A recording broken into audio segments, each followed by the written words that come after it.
มาสงค่ามาสงค่ามาสงพ่อแม่พี่น้องเฮามาสงแต่ก็เฮา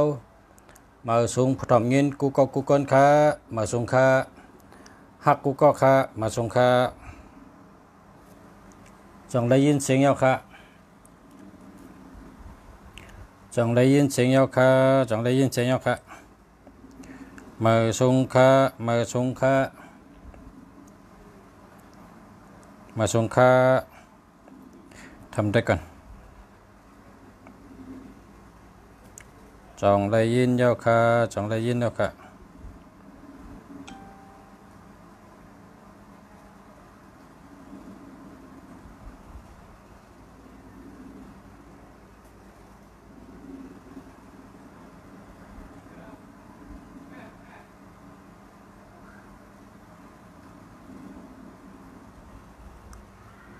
จงได้ยินแล้วค่ะยินเสียงแล้วค่ะ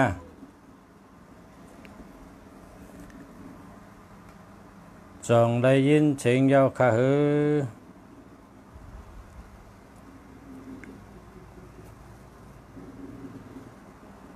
มาสงค่ามาสงค่ามาสงค่าจงได้ยินเสียงแล้วค่ะ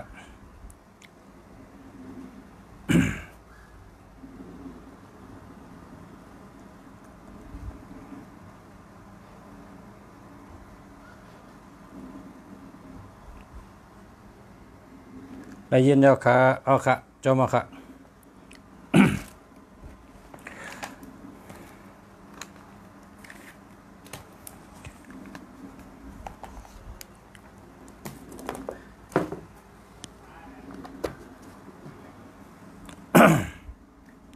มาสงค่าเมื่อในเตลาดลองเฮิน22ข้อเตลาดลองเฮิน22ข้อ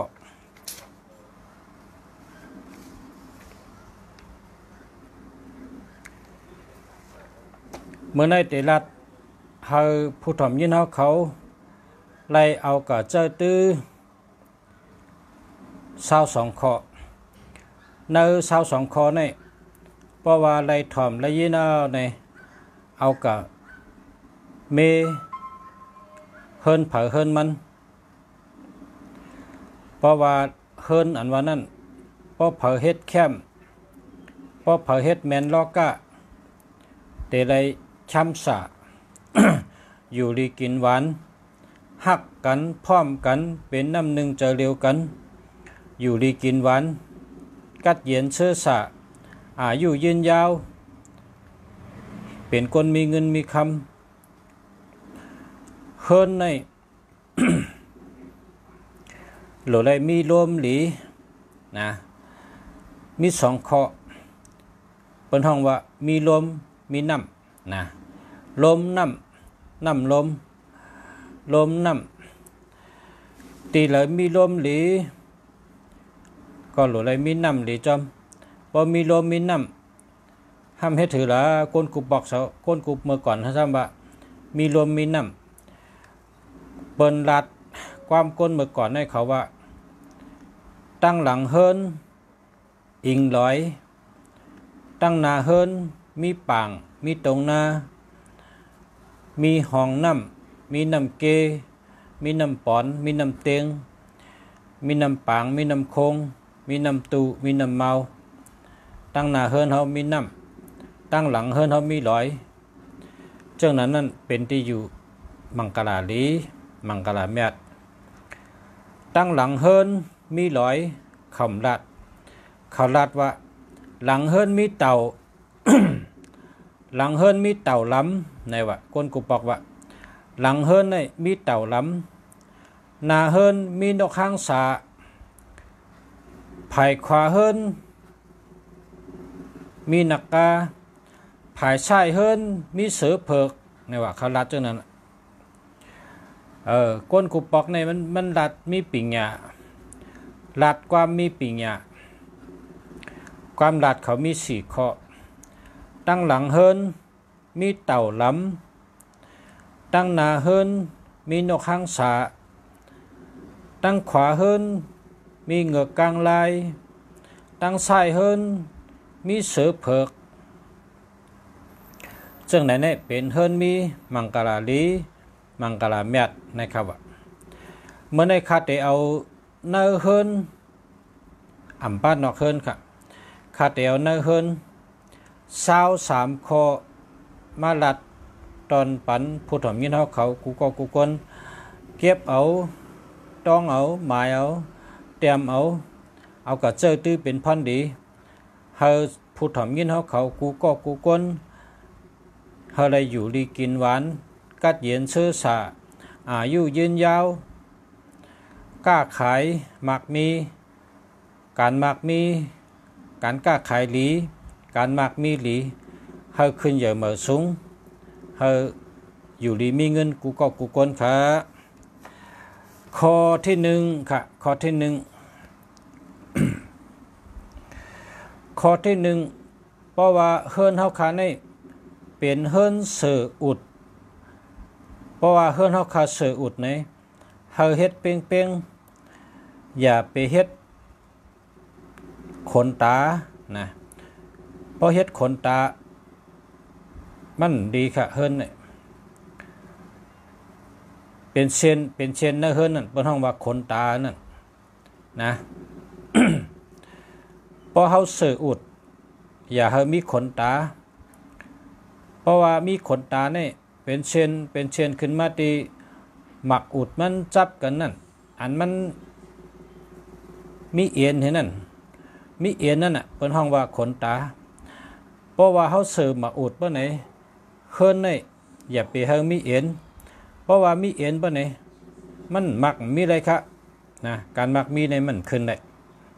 อันนี้ข้อที่1ครับข้อที่2ตีนพักดูขอบพักดู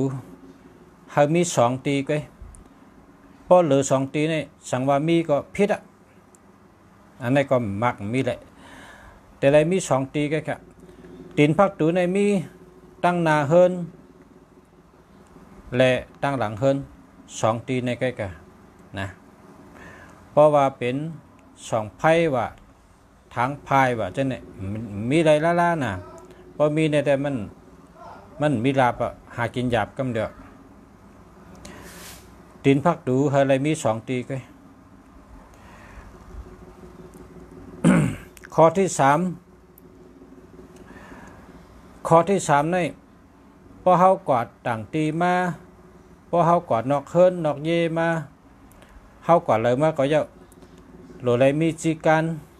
โหลไรมีปักเปิงกูก็กูคนโหลไรเข้าตั้งพักตูหลงนะโหลไรเข้าตั้งพักตูหลงก็อย่าไปกะเข้าพักตูอ่อนเพราะเผอกะเข้าพักตูอ่อนเพราะในจึงเฮิรนหลังนั้นตัดเตไรเงินเป็นล้านเป็นแสนอำไรอ่ะเพราะเตปอกทีก็มันเตปอกปัดเหล่มันเหและอิดออดนะมันได้น้ำนะ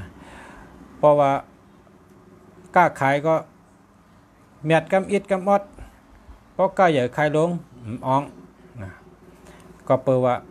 เพราะกับเขาพัดดูเล็กเงินก็แต่ไรอันเล็กเลย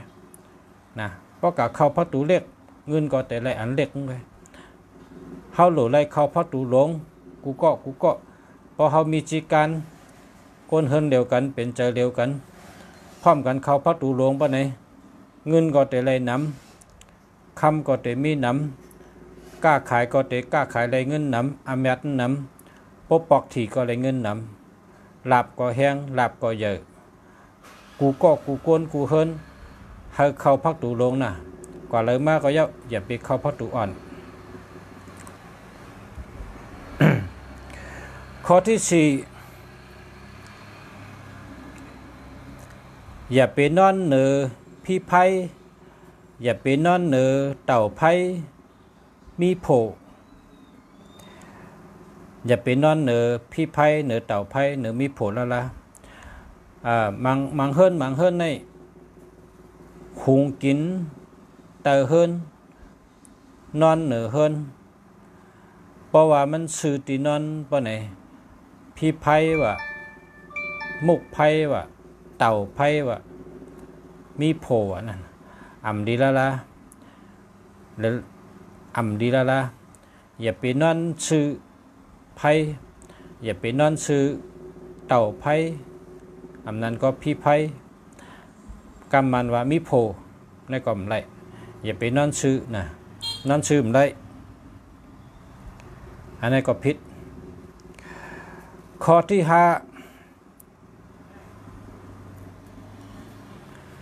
ห้องนอนปอเมเฮานอนห้องใหญ่ปอเมเฮานอนตั้งหลังเฮินนะปอเมเฮานอนตั้งหลังเฮินลูกล่างเฮานอนตั้งหน้าเฮินนะปอเมเฮานอนห้องตั้งหลังเฮินนะลูกอ่อนเฮานอนตั้งหน้าเฮินอย่าไปนอนกำซ้ำกับหิมลูกอ่อนนอนว่าตั้งหน้าเฮินห้องใหญ่ตั้งหลังเฮินห้องแก็บอันแก็บปันลูกอ่อนอันกว้างปันปอเมมันเนี่ยมันเจอค่ะกว้างก็เยอะแก็บก็เยอะปอเมโหลเลยนอนตั้งหลังไว้ปอเมโหลเลยนอนตั้งหลังพอเป็นเฮินจันเดียวห้องตั้งหลังชุดปอเมนอนห้องตั้งหน้าลูกล่างนอนพอมีลูกนำก็ใหญ่นอนตามปอเมก็กลางนอนห้องกลางก็ลื่นนอนห้องตั้งนอกชุดแต่ได้เฮ็ดจังไหนให้แมนเมียวมันที่นอนให้แมนเมียวมันก็เปิดว่าเพราะว่านอนแมนเมียวมันปะไหนสั่งสอนลูกล่างไหลสอนลูกสอนล่างไหลพอมีเฮินหลายจันก็เจอลูกอ่อนเมื่อนอนตั้งเหนือพอเมนอนตั้งเตอจังไกแมนเมียวมันข้อที่6ตั้งเข่าเฮินโดดเลยเป่งตั้งเข่าเฮินโดดเลยเป่งเพราะว่า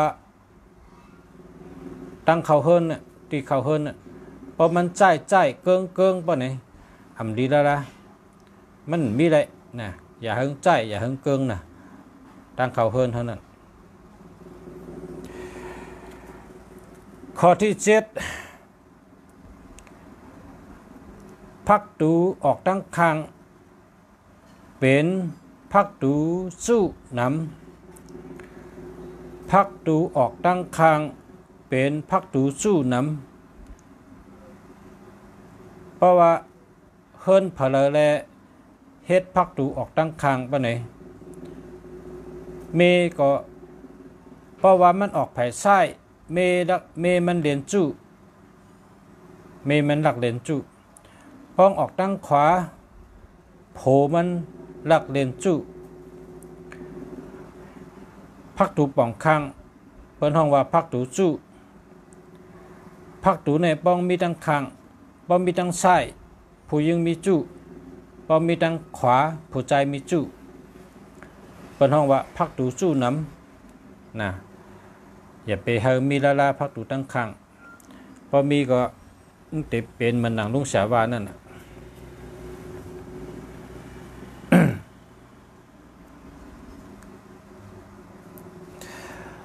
ข้อที่8พักตูสั่งว่าหู้หนึ่งและหู้หนึ่งต่อกันซื้อกันป่ะเนี่ยจึงโหลเลยซื้ออ้างเสืออ้างนักกาอันลุงสาเหตุนั่นเอาติดพักตูไว้ติดไว้อ้างแล้วก็เอาหมักน้ำเต้าตำไว้โหพักตูเราเฮ็ดจังไหนกูฮู้ข้อที่9หลังเฮิรนมีเต่าดำหน้าเฮิรนมีนกหางสา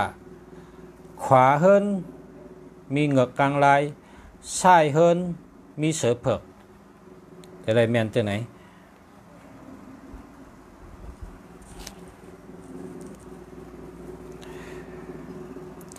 ข้อที่10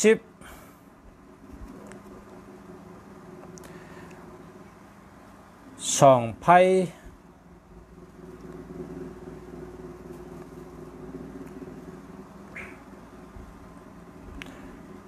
ใน2ไพ่นั่น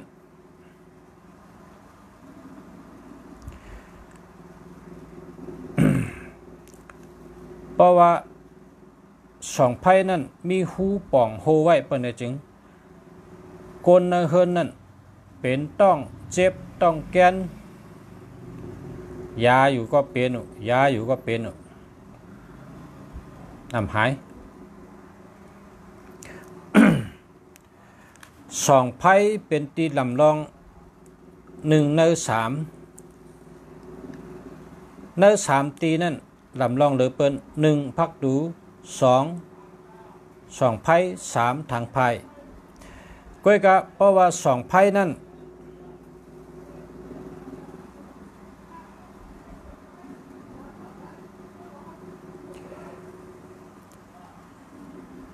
มันเป็นตีเฮากินเฮาย่ำกลางในก็กินกลางวันเต็งก็กินกลางค่ำก็กินเพราะฉะนั้น2ไพ่เป็นตีลำลองตาก้นเฮาเปิ้นห้องว่าก้นตีมักตีมีโดย2ไพ่เพราะ2ไพ่มีตั้งกินเตรียมทนก้นเฮิรนนั่นแคมสาไว้ลองกินย่ำข้อที่11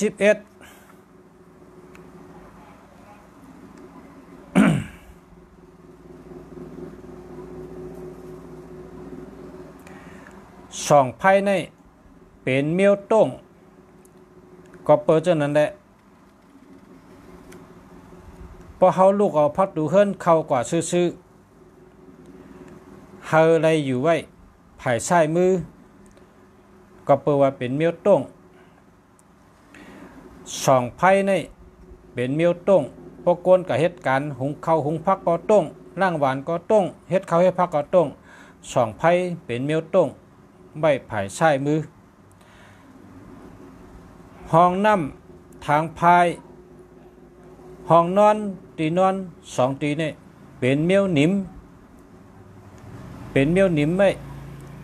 อ่ำต้ง2ตีนี่มันจะเมียวต้งก็เพราะฉะนั้นแหละห้องน้ำทางพายหลงและห้องนอนเนี่ยเราได้อยู่ภายขวามือก็เพราะว่าห้องนอนก็เป็นตีกัดเย็นอย่าไปมีรองต้งหนึ่งห้องนอนเนี่ยอันต้งตื้นโหลเสียเมียวในห้องนอนเนี่ยพอเมียวต้งเนี่ยอ่ำโหลมีในตีนอนเสียเมียวค่ะเมียวเหลือต้งก็เอา8อย่าเฮามีในตีนอนมันห้องตีนอนเนี่ยเป็นห้องที่เฮาอะไรอยู่กัดเย็นอยู่นิ่มนอนอยู่ข้าวตั้ง8 ชั่วโมงค่ะนอนอยู่ในห้องนอนก็เปิดห้องนอนก็เป็นตีนิ่มอ่ำดีมีอันต้งห้องน้ำทางพายหลงก็เป็นตีนิ่มอ่ำดีมีอันต้ง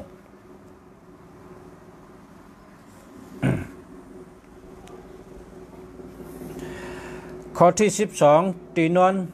เป็นตีนิ่มโหลไร ขึงปองห่างแฮนตีนอนเฮามันจับผาจับไผ่ไรก็ไรให้มันตึงตีนอนเฮามันกึมไว้ข้อที่13สั่งว่าเฮาลุกพักดูเฮาไปเข้าเฮิรนไปกว่าติ๊กๆแลเข้ากับญา2ไพ่เฮาไผ่ซ้ายมืออันนั้นเป็นว่า2ไพ่มักมีแม่นไผ่มันค่ะข้อที่14 2ไพ่ในเฮาเต็มลง5 เซนนะ2ไพ่ในเฮาเต็มลง5 เซนเต็มเลยปื้นเฮิรน5 เซนข้อที่15พอลูกที่2ไพ่กึดที่2ไพ่กำเนี่ยพอสำไรไปเข้ากับแทงกว่าหญ้าแทงทางพายหลงซ้ำแต้มลงแทง5 เซนเปิ้นจึงอันนี้เปิ้นว่าถูกแม่นปาก โหปากเต็มนะถูกแม่นโหปากเต็มถูกแม่นลายมันโหปากเต็ม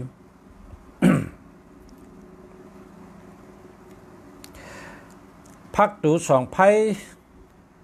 โปมันกวางป้นหนาอำนั้นก็ตีสองไพ่แต้มป้นหนา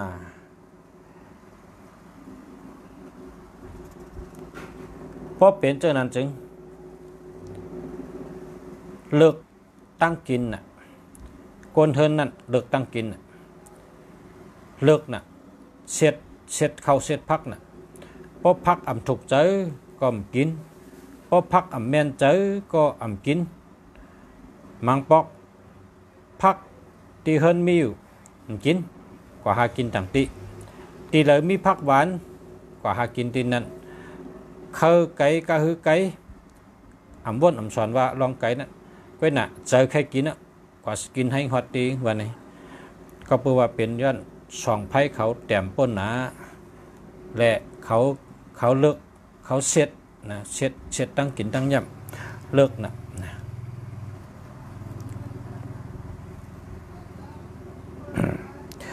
ข้อที่17สองไพ่นั่นจับเฮิรนก็เป็นชังนังเก่าจับเฮิรนก็เป็นชังก้อยกะเฮอแต้มลงหาเส้นทางพายลงนั่นจับเฮิรนก็เป็นชังเข้ากับตั้งหลังเฮิรนใช้ได้กับมีก้อยกะเฮอแต้มลงหาเส้น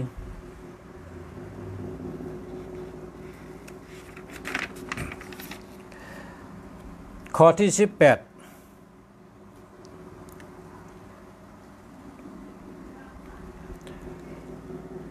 พักดู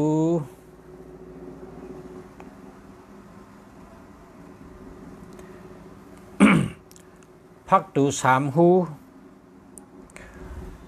พักดู3หูเป็นพักดูพิษนะพักดู3หูเป็นพักดูพิษ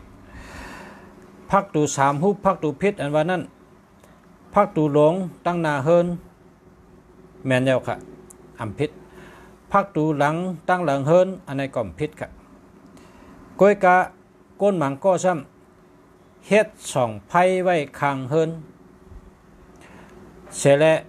พอกคางออกกะเข้ากันในสองไพ่อันนี้ค่ะเป็นพักดูพิษค่ะเพราะว่าเป็นเฮินจังไหนเนี่ย การมักมีเขาขึ้นเยอะก้อยเหลือกินให้หมดกว่าอันมีไว้ก้อยเป็นพักดูพิษค่ะพักดูพอกคาง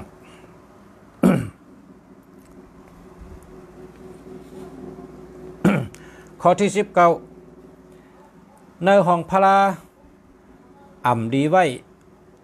ตุริยากองมองกีตาติ่งตลอปีเครื่องไห้ตึงเด็ดต่อยตั้งหลงดีไว้ในห้องพลา ข้อที่20ถัดปุ่งปอเมถัดปุ่งปอเมอันดับ100เงิน100คำกว่านั้นก็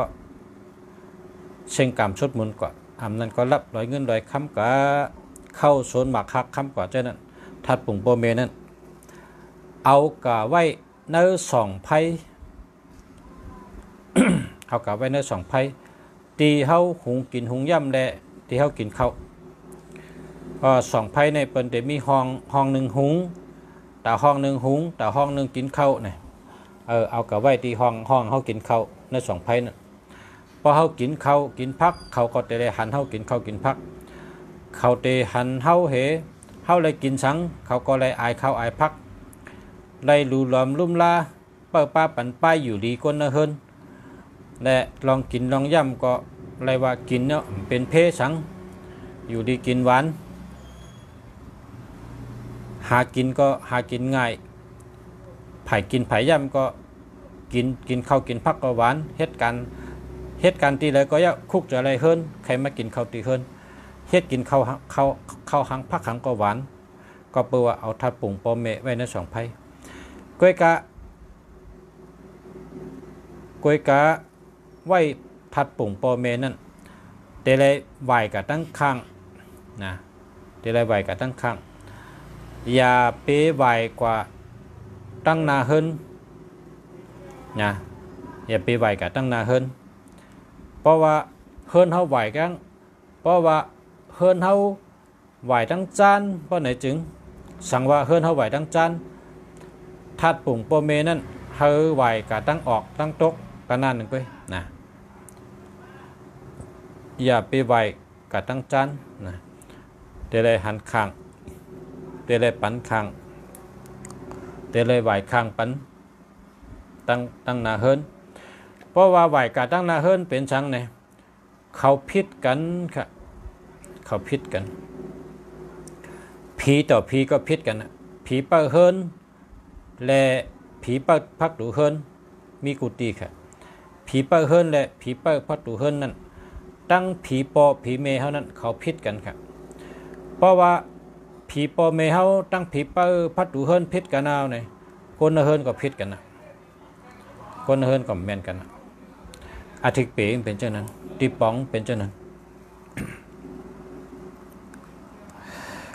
ข้อที่21ต้มน้ำ7 มิลความไตเปิ้นว่าน้ำ7จื้อต้มน้ำให้พอต้มน้ำเอาใส่เกลือนะพอใส่เกลือเอาเพชรเนื้อหอเนื้อเฮินอันนี้หลีเตะเพราะว่าเฮินเฮาเนี่ยเมียวเลยบางเมียวกูมันมีเมียวปิกดับเมียวเลยกูมันมีเมียวข่มถูกเมียวเลยกูอันว่าปิกดับเฮามาข่มถูกห้ามาหนึกหนามเฮาห้าอำดีอำลักห้าเปิ้นมาเฮ็ดไว้ห้าเปิ้นเอาลิ้นป่าเหี่ยวมาใส่ห้าอำนั้นก็ถันมีช่างแข้งมาตกไว้ห้าอำนั้นก็ไม่น่าอันไม่น่าตอกก้นตายไม่น่าตอกก่อมก้นตายมามีไว้ห้าจังได๋อะติกนามิกอันอำดีห้าเมียวอำดีมามีเนื้อเฮินห้าจังนั้นเปิ้นเอาน้ำเจ็ดจื้อต้มเสแพทค่ะป้อกว่าตีก้นอันเฮาไว้เจอเนี่ยป้อหันเปิ้นเอาเฮเมียวปันมาเนี่ยอย่าไปเอานะอย่าไปเอาก็เพื่อว่าอันเปิ้นนิกนามกันได้นะฐานมีสร้างแข้งฐานมีเมไม้ตายฐานมีก้นตายหุงอำนั้นก็ไม่น่าตอกก่อมก้นตายฉะนั้นพอเปิ้นเอาตอกใส่ที่เมียวให้ปันมาเฮาเนี่ยพอเฮาฮู้จักเมียวเนี่ยอย่าไปเอาละล่ะพอมันมาเขือกเคินแต่เป็นลองเลือดลองไม้เฮินนั่นนะก้อยกะลายเกมันแต่มีอยู่ลายเกมันพอเฮาอยู่เฮ็ดแล้วเฮินเฮาในตานอ่องก็อ่องตานมันก็มันตานขึ้นก็ขึ้นก็ต้ม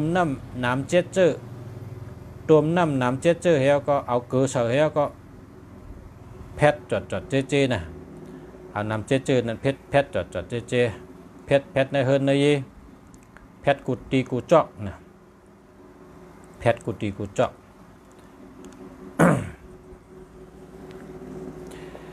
เยาก็แทงเมียวหนึ่งข้อที่22สั่งว่าเผอกะผู้แสงมือเตเฮ็ดตั้งก้าตั้งขายนะเอาน้ำเจ็ดจื้อต้มน้ำใส่เกลือพอใส่เกลือก็เอากับเพชรพอเพชรยาวๆเนี่ยเอาหมอกนะข้อที่22เนี่ยเอาหมอก7 มิลมาต้มน้ำเดือดเอาหมอกไอ้หังก็ได้หมอก7 มิลมัดปล่อยเฉยน้ำเลือดพอปล่อยเฉยขึ้นเอาเกลือเฉยพอเกลือเฉยขึ้นกับเพชรจดเจตีนเขาเตะขายโคขายเลี้ยงนั่นเขาเตะเฮ็ดเธอขายโคขายของขายโคขายเลี้ยงขายโคขายกุนขายตั้งขายเขานั่นขายดีนะขายดีกูเมียวค่ะไหลเช้า2 คอค่ะเมื่อในพ่อแม่พี่น้องเขาผู้ถ่อมเนี่ยเขาเก็บเอาต้องเอาแต้มเอาไม้เอากะตัวเป็นพรดีทั้งเผยทั้งมันค่ะละเฮาขึ้นใหญ่เมื่อสูงกูก็เฮามีเงินมีคำกูก็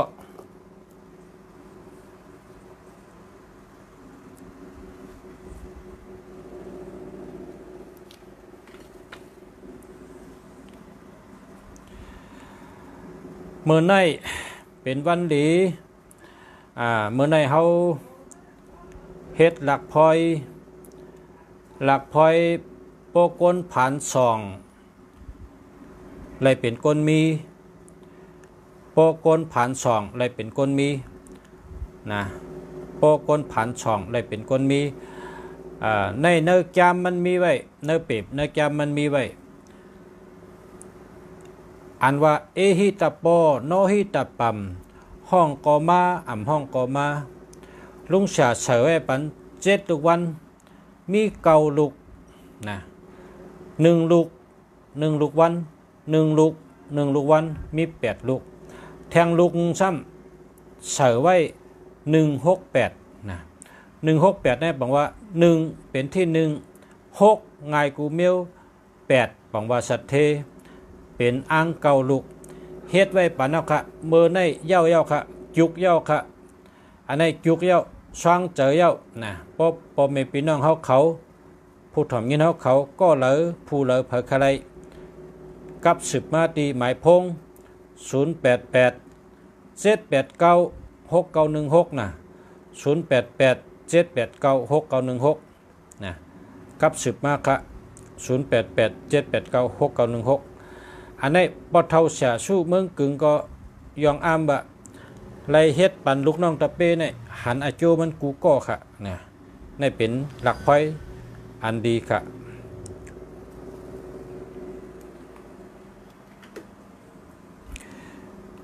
เอาหอยไว้ตีกาก็เลยนะเอาหอยไว้ตีกาอันหอกลางก็เลยอันนั้นก็เอาป้าจับตัวเฮาก็เลยเอาสองไว้จับตัวเฮาก็เลยค่ะอันนี้เป็นหลักพอยอันพอเสียว่าเมื่อไกเอหิตาโปโนหิตาปัมห้องก็มาห้องก็มาเป็นหลักพอยสัตเทเมื่อก่อนเนี่ยเนื้อซึกปื้นเนี่ยก็เป็นว่าปานพระเป็นเจ้าก็มีเนาะสัตเทเนี่ยนะสัตเทจติกาสัตเทจติกาในมันมีหลายเงินลุกหลายคำลุกคุณชิกาปันหลายเงินลุกหลายคำลุกคำในสัตเทจติละเนี่ยกล้าขายดีนะสัตเทจติละเนี่ยกล้าขายดีไผ่กล้าไผ่ขายเนี่ยแก่น่ะสัตเทจติละเพราะว่าเฮาตีเฮ็ดตั้งกล้านะมันก็หลุดหลักพอยสัตเทนะเป็นห้องโหเจอสัตเทงาปาสัตเทหาปาสัตเทงาปาสัตเทจติละสัตเทจติละสัตเทเป็นหลักพอยปสองก็หมากมีนั่นเนาะในก็เป็นอันเฮ็ดมื้อในค่ะเนาะเลยว่านำกัดตั้งแขนปิงยาฉลาไตเฮ็ดไว้ปันเจออันวาชนาป้าวาชนาป้าเจอป้อหยุ่มก็ย้ำนะลองสังกอลีก้นเมื่อก่อนเมื่อมื่นเปิ้นก็มีเสียงส่องมีโคส่องนะเป็นคนกัดคนแก่พอคำพองก็ลองมักมีในก็เปิ้นก็หามาแต่เมื่อมื่นชื้นก่อนคำพองว่าแสงต่อคำพองว่า6 แมวนะเมียวอันเป็นเมตตาเนี่ยมันตื่นมีมาแต่เมื่อมื่นชื้นก่อนเมื่อเหลียวในก็กลับปันเมื่อเหลียวในก็เฮาคะตีภาษาเมืองลีออกมาลัดในก็เปิดใครให้ปอเมพี่น้องเขาเป็นสัตเทนั่นน่ะเนาะเมื่อว่าในมีคนโทรเข้ามาอันมาถามว่าลัดว่าไตเต้นหอม36 ตนนั่นน่ะแต่ขึ้นดัดทางกำมีก้นอันยามไตเฮไดอ่องนะครับว่ามันดัดลุงเสียว่าเขายามไตเฮไดอ่องเขาลุงเสียพบเพิ่มไปได้ไตนี่คัดใจไตตัวเห็บปอกเลยหันอาจูงกำเดียวนะครับว่าเนาะก้อยกะก็อันยามไตเฮไดอ่องได้มันเฮ็ดไหนค่ะมือมันติดกัดไตในมันกัดไตเต้นหอม36 ตนกัดไตในสวนมันกัดไตในสวนในมันก็นั่งเฮไดหลอดกัดถาเงินด้านครับว่ามันดอดกัดถาเงินด้านในตั้งหึงมัน1 ชั่วโมงครับว่านะมันนั่งให้รอดกัดถาเงินด้านเฮ็ดนั้นให้ได้มันอ่องมากค่ะเมื่อเร็วได้มันอ่องค่ะมันอ่องค่ะตัวเร็วในมันเคินก็ชื่ออะไรอ่ะกาก็มีอ่ะค่ะนะเมื่อมันไปเลยเฮ็ดจังนั้นมันว่า หาอะไรอยู่เนี่ยหาอะไรอยู่ใกล้กาเฮงป้อซื้อกาซื้อเฮือนในมันชื่ออะไรก็ไรกินได้ย่ำเฮไรอยู่ไรเช่าเฮไรเลี้ยงลูกเลี้ยงเมียก็ไรกินหนูเมื่อกูปอกใกล้กะเผื่อว่ามาเฮ็ดจึงลุงเสียบาในช่ำไรเขาว่าขาหันอาจูงเนี่ยว่ามันก็โทรมาลัดขึ้นว่าเฮาลุงเสียเมืองหลีเอาเป่าประกาศปันอันเจออันหยุ่มย้ำเฮไรใครเฮ็ดจอมนั่นเนี่ยว่าเฮากัดไตเต้นหอม36ต้นไตเนื้อสนเฮานั่นน่ะไตเนื้อสนผสมมันน่ะเพราะกัดไตเนี่ยนังเหี่ยวก็รอดกัดถาเงินล้านเนี่ย1 ชั่วโมงครับว่าพอเฮ็ดจังนั้นได้หันอาจูงกำเดียวนะครับว่าอันนี้เป็นก้นอันมีตัวทบแผลได้สืบพงมาลัดนะข้าวเสียเมืองหลีก็ขึ้นเอาต้อไต่ไข่เนปอเมพี่น้องผู้ทำยนเขาไล่คู่กันค่ะสังว่าวาชนาป้านะพอหยุ่มก็ย้ำนั่นขนาดเนาะวาชนาป้าเนี่ยก็จำเฮ็ดด้วยคะแนนเนาะอำหยาบนังเก่าคารุนะยอก็ซุ้มสังฆา เฮ็ดตั้งดีในมันซุ้มกะมันมีเตไล่ลองหลีมาติก้อยเขาพอเขาขาเฮ็ดตั้งดีในมีแต่ดีขึ้นก้อยค่ะ กาถาในเจ้าเสียลงเฮาคาเจ้าเสีย